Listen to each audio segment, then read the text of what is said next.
নির্বাচন সামনে, আর প্রতিবার নির্বাচনের মতো এবারেও নির্বাচনে ধারাবাহিকভাবে একটা যে বিষয় সামনে আসছে তা হলো আসন সমঝোতা নিয়ে জটিলতা। আসন সমঝোতা নিয়ে প্রথমে জটিলতা হলো, হুমায়ুন কবিরের সঙ্গে বৈঠক নিয়ে জটিলতা হলো, কংগ্রেস তারা একলা লড়াইয়ের সিদ্ধান্ত নিলেন, নতুন জটিলতার নাম ইন্ডিয়ান সেকুলার ফ্রন্ট। নরেন্দ্র, কি বক্তব্য, কি এবারে এই মুহূর্তে দাঁড়িয়ে মানে কি সমস্যা হচ্ছে? বামফ্রন্টগতভাবে লড়াইয়ের পক্ষে। আমরা চাই বামপন্থীরা ঐক্যবদ্ধভাবে লড়াই করুক। এখন যদি কারোর মনে হয় কাউকে নিয়ে এসে শক্তি বাড়াতে পারবে, তারা বাড়াক, আমাদের কোনো আপত্তি নেই, তারা তাদের মতো করুক। কিন্তু বামফ্রন্টে আমাদের পরিষ্কার কথা, ফরওয়ার্ড ব্লক বামফ্রন্টের যে আসনতে লড়তো সেখানে বামফ্রন্টগতভাবেই লড়াই করবে। তারা তাদের মতো করে লড়ুক, মানে তারা কারা? কেউ মনে করে আইএসএফ শক্তিশালী, আইএসএফ এলে ভোট ভ্যালু অ্যাড হবে, ভোট বাড়বে, আমি বাধা দেবো কেন? বামপন্থীদের কেউ যদি মনে করে আইএসএফ এলে বা অন্য কেউ এলে তাদের শক্তি বাড়বে, ভোট বাড়বে আমাদের, তা আসুক না। তারা বা যদি কেউটা কারা নরেন্দ্র? কে যে মনে করবে, যে মনে করবে যে আইএসএফ বা অন্যান্য এই ধরনের সংগঠনগুলো এলে বামপন্থীদের ভোট বাড়বে, যারা যারা মনে করবে তারা এসব জোটকে নেবে, আমাদের আপত্তি নেই, তারা করুক। আমরা বলেছিলাম এই কারণে যে পশ্চিমবঙ্গে মানুষ চাইছে বামফ্রন্ট ঐক্যবদ্ধভাবে লড়ুক। পশ্চিমবঙ্গ মানুষ অন্যান্য সংগঠন থেকে ভোট দেয়নি, তো বামপন্থীদের বিশ্বাস করে, বামপন্থীদের ওপর ভরসা করে, এবং এই বামফ্রন্ট সিপিএম লিডেড বামফ্রন্ট, এ তো অস্বীকার করার নেই। সেই বামফ্রন্ট লড়াই করুক পশ্চিমবঙ্গে, এটা পশ্চিমবঙ্গের বামপন্থীরাও চায়। আমরা যদি তার সঙ্গে জোট করতে চাই, তখন ভোটের প্রশ্নে অনেক মানুষের সংশয় তৈরি হয়।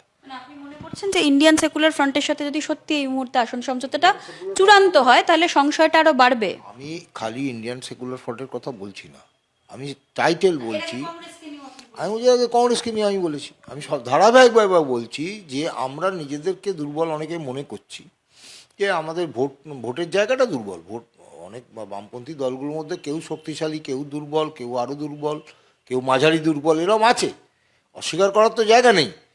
কিন্তু দায়িত্ব হচ্ছে সমস্ত জিনিসটা লিড দেবে যারা বামফ্রন্টের মূল শক্তি, তাদের দায়িত্ব যে বামপন্থীদের ঐক্যবদ্ধ করা, এবং বামপন্থীরা ঐক্যবদ্ধ হলে পশ্চিমবঙ্গের মানুষ বামফ্রন্টের পাশে থাকবে। সেটা কি সিপিআইএম এর মূল দায়িত্ব? মূল দায়িত্ব সিপিএমের দায়িত্ব পশ্চিমবঙ্গে বামপন্থী গণতান্ত্রিক ধর্মনিরপেক্ষ মানুষকে ঐক্যবদ্ধ করার নেতৃত্ব দেওয়ার মূল দায়িত্ব, মানে সবটাই তাদের নয়।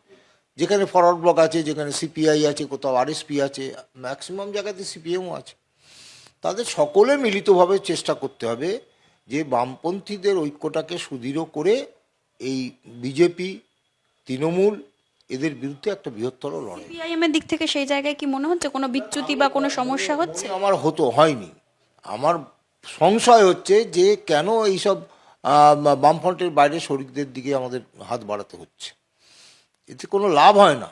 আমরা কংগ্রেসকে তো এনেছিলাম। না না, ব্যক্তি ভূমিকার কোনো ব্যাপার নেই, পার্টি না বললে কোনো লোক ব্যক্তিগতভাবে উদ্যোগ নিতে পারে না, পার্টির নির্দেশ থাকে, সেই দলগুলোকে ভাবতে হবে। এর আগে তো আমরা কংগ্রেসের সঙ্গে জোট করেছিলাম, সেই সময় তো ফরওয়ার্ড ব্লক আপত্তি করেছিল, পরে দেখা গেল যে আমরা বামপন্থীরা কমিটেড, কংগ্রেসকে ভোট দিলাম, কিন্তু বামপন্থীদের ভোট কংগ্রেস দিল না, ওই জন্য আমরা শূন্য বিধানসভা। নরেন্দ্র, গতকাল আপনার সঙ্গে আমার কথা হচ্ছিল, আপনি তখন বলছিলেন একটা রাহু গেছে আর একটা রাহু এখনো রয়েছে, এই রাহুটা কি? একটা রাহু গেছে মানে, একটা রাহু বলতে আমি তাহলে বোঝাতে চেয়েছি কংগ্রেস গেছে, আর একটা ঢুকেছে, আর একটা এখন আইএসএফ। মানে এটা ওইভাবে কাউকে কটাক্ষ করা রাজনৈতিক ভাষা নয়, এটা বোঝার জন্য বলা হয়েছে। অ্যাকচুয়াল কংগ্রেস আসার পর বামপন্থী ঐক্য দুর্বল হয়েছে, অনেক আসনে বামপন্থের কংগ্রেস নিয়ে নিয়েছে, সিপিএমের কর্মীরাও ক্ষুব্ধ হয়েছে, সিপিএমের অনেক গুরুত্বপূর্ণ আসন কংগ্রেসকে ছেড়েছে, সিপিএমও ছেড়েছে, কিন্তু কর্মীদের ক্ষোভ তৈরি হয়েছে। তো আমি আবারও বলি, কখনোই বামপন্থী ভোট যদি বলাতে হয় বামফ্রন্ট কংগ্রেসকে ভোট দিতে হবে, বামপন্থী কর্মী নেতারা কংগ্রেসকেই ভোট দেবে, এই ব্যবস্থাটা বামপন্থীদের মধ্যে আছে, কালচারটা। কিন্তু কংগ্রেস, হ্যাঁ ডিসিপ্লিনটা আছে, কিন্তু কংগ্রেস কখনোই এই ডিসিপ্লিনের জায়গায় নেই। কংগ্রেস যদি মনে করে কংগ্রেসের বিরুদ্ধে সিপিএম দাঁড়িয়েছে, বা কংগ্রেসের সিটটা সিপিএমকে ছেড়েছে বা ফরওয়ার্ড ব্লককে ছেড়েছে, সেখানে কংগ্রেস কর্মীদের ভোট, সমর্থকদের ভোট ট্রান্সফার হবে না। এই ডিসিপ্লিনটা তাদের কাছের লোক মনে করবে তৃণমূলকে, কিন্তু আমি বলছি এখন বলছি গতবারের প্রশ্ন তুললেন তো, গতবারেরটা বলছি, গতবার তাই ফলাফল। ইন্ডিয়ান সেকুলার ফ্রন্টের মধ্যে সেই ডিসিপ্লিনটা হবে বলে মনে করেন, বা হুমায়ুন কবিরের দলের মধ্যে? হুমায়ুন কবির তো কোনো প্রশ্নই নেই। ইন্ডিয়ান সেকুলার ফ্রন্টের যে প্রশ্ন এসছে এখনো সেটা পরীক্ষা হয়নি। যেটা পরীক্ষা হয়নি সেটা নিয়ে আমি কোনো কথা বলবো না, কিন্তু আমি এটা বলবো যে পশ্চিমবঙ্গের মানুষ চাইছে বামপন্থীরা ঐক্যবদ্ধ হয়ে লড়ুক, বামফ্রন্ট লড়ুক। আমাদের কি আছে, অসুবিধা আছে? গতকাল তাহলে কি এই আপনার যে এই মানে একটা সিম্পল মেসেজ আপনি যেটা বলছেন, এটা বোঝাতে পারেননি? মানে কোথাও কোনো কনফিউশন ক্রিয়েট হলো? বলবো, কথা বলবো, আবার বৈঠক আছে, রোববার কথা হবে, কোনো অসুবিধা নেই। মানে বৈঠকে হঠাৎ করে এরকম সুর কাটলো কেন? সুর কাটার ব্যাপার নেই তো, মত পার্থক্য তো থাকবেই। বামফ্রন্ট তো বিভিন্ন দলের সমন্বয়, প্রত্যেকেরই একটা করে মত আছে, সুর কাটার ব্যাপার নেই। বাম ইউনিটি কেউ যদি মনে কর, না না না না, কথা কাটাকাটি হতে পারে, উত্তপ্ত বাক্য বিনিময় হতে পারে, কিন্তু আমাদের মূল জায়গাটা তো এক জায়গায় বাধা আছে। We are left front, we are left. আমাদের এই ঐক্য ধারাবাহিক আন্দোলনের মধ্যে গড়ে উঠেছে। আমার আগে যারা নেতা ছিল, কথা এত রেগে গেলেন কি কথা? না না না, ওই ওই ওই কথা আলোচনার মধ্যে আমি যাব না। আমি খালি এটাই বলবো, এই বামফ্রন্ট একটা ধারাবাহিক পদ্ধতি প্রক্রিয়ার মধ্যে দিয়ে এসছে।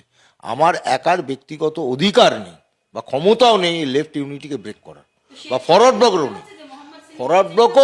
ফরওয়ার্ড ব্লক এবং আমরা সকলেই লেফট একটা ফ্রন্টের একটা অন্যতম অংশ। কিন্তু নরেন্দ্র, এটাও তো সত্যি যে আপনি রেগে গিয়েছিলেন, আপনি মিটিং থেকে বেরিয়ে আসেন, তো পরিস্থিতি কি কন্ট্রোলে ছিল না? না, পরিস্থিতি কন্ট্রোলের বাইরে গেছে বলেই তো পরিস্থিতি এটা তৈরি হয়েছে। তবে আমাদের ব্যক্তিগত দলের মত একটা আছে, আবার সিপিএমেরও একটা মত আছে, আরএসপিরও একটা মত আছে, সিপিআইয়ের একটা মত আছে। এই সব মতের সমন্বয় করি তো বামফ্রন্ট। সেক্ষেত্রে আমাদের কাউকে এগোতে হয়, কাউকে পেছোতে হয়, সেটা হবে, আলোচনা হবে। লেফট ইউনিটি ব্রেক করে কেউ কোথাও যাবে না। তারপর গতকালের পর কি আর কোনো কথা হয়েছে, বা আপনি? চলছে, কথাবার্তা হচ্ছে। না না, যাওয়ার ব্যাপার এখন তো আর যেতে হয় না, বসে বসেই তো কথা বলবে। সব রকম কথা হয়, সবার সাথেই হয়, সবার সাথেই কথা হয়েছে। আবার বসা হবে, আলোচনা হবে। লেফট ইউনিটি ভাঙার দায় কেউ নেবে না। আপনার মাথা ঠান্ডা হয়ে গেছে? আমার মাথা গরম হয়নি কখনো, মাথা যে ঠান্ডা হবে, গরমই হয়নি। বিমানদা আমাদের সদ্য নেই, তার সঙ্গে মাথা গরম করা যায়?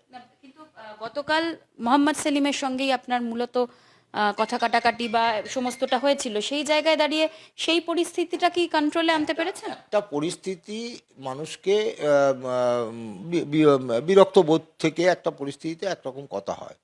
পরিস্থিতি যখন স্বাভাবিক হয়, আমার তো ব্যক্তিগত বিষয় নয় বা সেলিম সাহেবের ব্যক্তিগত বিষয় নয়, সার্বিক পশ্চিমবঙ্গের রাজনীতিতে আজকের যে সংকট, সেই সংকটে বিজেপি তৃণমূলকে পরাস্ত করেই একটা বাম শক্তি বা গণতান্ত্রিক শক্তি বা একটা ধর্মনিরপেক্ষ শক্তি গড়ে তোলা দরকার। সেই জায়গায় আমরা আমাদের মধ্যে কোনো মতপার্থক্য নেই। হুমায়ুন কবিরের দলের সঙ্গে যদি সত্যি সত্যি কিছু হয়, বা মোহাম্মদ সেলিমের এই বৈঠক, এটাকে কিভাবে ব্যাখ্যা করবেন?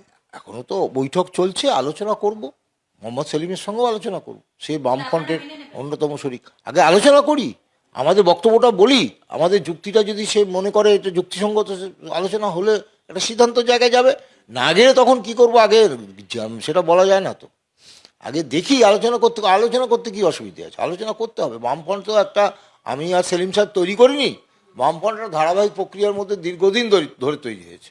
ন্যাচারালি এই বামফ্রন্ট ভাঙার দায় কেউ নেবে না। আবার বামফ্রন্টের মধ্যে কোনো দুর্বলতা নিয়ে বামফ্রন্ট চলবে, সেটাও দায় কেউ নেবে না। কংগ্রেসের এই একলা লড়াইয়ের সিদ্ধান্তে আপনি খুশি হয়েছেন? খুশি অখুশির বিষয় নয়। কংগ্রেস একবার আমাদের সঙ্গে এলো, একবার কংগ্রেস এখন বলছে একলা চলবে, এরপরে হয়তো দেখা যাবে কংগ্রেস তৃণমূলের সঙ্গে জোট করে চলছে, পরে দেখা যাবে। নরেন চট্টোপাধ্যায় তিনি বলছেন যে গতকালের যে পরিস্থিতি, সেই পরিস্থিতি গতকালই মিটে গিয়েছেন এবং তাদের মধ্যে আবারও বৈঠক হবে, আসন সমঝোতা নিয়ে বৈঠক চলছে। কিন্তু তিনি এটাও মনে করিয়ে দিচ্ছেন যে বামফ্রন্ট কারোর ব্যক্তিগত সম্পত্তি নয়, কারোর ব্যক্তিগত ইচ্ছাতেও তৈরি হয়নি। মানুষ চাইছে বামপন্থীরাই একজোট হয়ে এবার নির্বাচনে প্রার্থী দিক। জি 24 ঘন্টার জন্য ক্যামেরায় জয়ন্তের সঙ্গে মৌমিতা চক্রবর্তী, কলকাতা। বাংলার আওয়াজ, বাঙালির আবেগ, জি 24 ঘন্টা।